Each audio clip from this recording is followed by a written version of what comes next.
కడప జిల్లా జమ్మలమడుగులోని శ్రీదేవి భూదేవి సమేత శ్రీ నారాపుర వెంకటేశ్వర స్వామి బ్రహ్మోత్సవాలు చివరి రోజుకు చేరుకున్నాయి.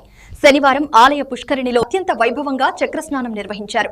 అర్చకులు శాస్త్రోక్తంగా ప్రత్యేక అభిషేకాలు నిర్వహించి స్వామివారి సుదర్శన చక్రాన్ని పుష్కరిణిలో ముంచి చక్రస్నాన వేడుకను ఘనంగా నిర్వహించారు.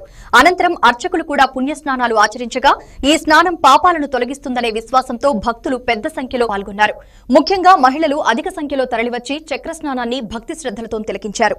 9 రోజుల పాటు వైభవంగా సాగిన వాహన సేవలు ఉత్సవాలకు చక్రస్నానంతో ముగింపు పలికారు.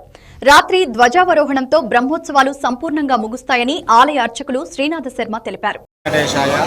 శ్రీ వెంకటాచలాధీశం శ్రీయాఛాదితవక్షసం శితచేతన మందారం శ్రీనివాస మహంభజే.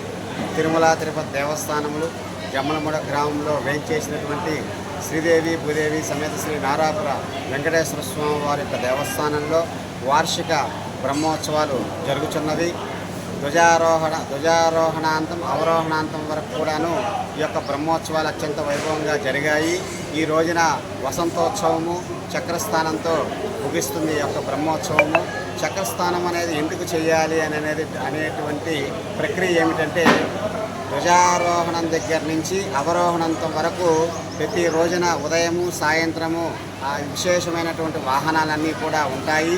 ఈ యొక్క వాహనాలకు ముందు యాగశాల వద్ద స్వామివారికి చతుస్థానార్చన, కుండ మండల చతుస్థానార్చన హోమ కార్యక్రమం పూజా కార్యక్రమం నిర్వహించిన తర్వాత సుదర్శన చక్రంచే దేవాలయ ప్రాంగణం నందున బలిహరణ అనే ప్రక్రియ జరుగుతుంది.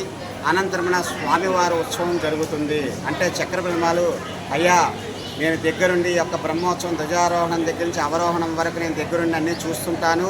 నేను బలిహరణ వేసిన తర్వాత మీరు వాహనం మీదకి సంసిద్ధమయ్యి జమ్మలమడుగు తిరు మాడ వీధుల్లో భక్తులకు దర్శనం ఇవ్వండి అని స్వామి చక్రబ్రహ్మాలు ఆజ్ఞ ఇచ్చిన తర్వాతనే స్వామివారి వాహనంపైకి వెంచేపు చేసి తర్వాత స్వామివారు భక్తులందరికీ కూడా దర్శనమిస్తారు. ఈ యొక్క స్వామివారి అనేకమైనటువంటి వివిధ వాహనాలపై భక్తులందరూ కూడా విశేషమైనటువంటి వాహనాలు దర్శనం చేసుకున్న తర్వాతనే ఈ రోజున 9వ తేదీన 6/2026 తేదీన శనివారం రోజున వసంతోత్సవము తిరు మాడ వీధుల్లో అత్యంత వైభవంగా జరిగినది. 11 గంటల 5 నిమిషాలకు చక్రస్థానము అనే కార్యక్రమం జరిగింది.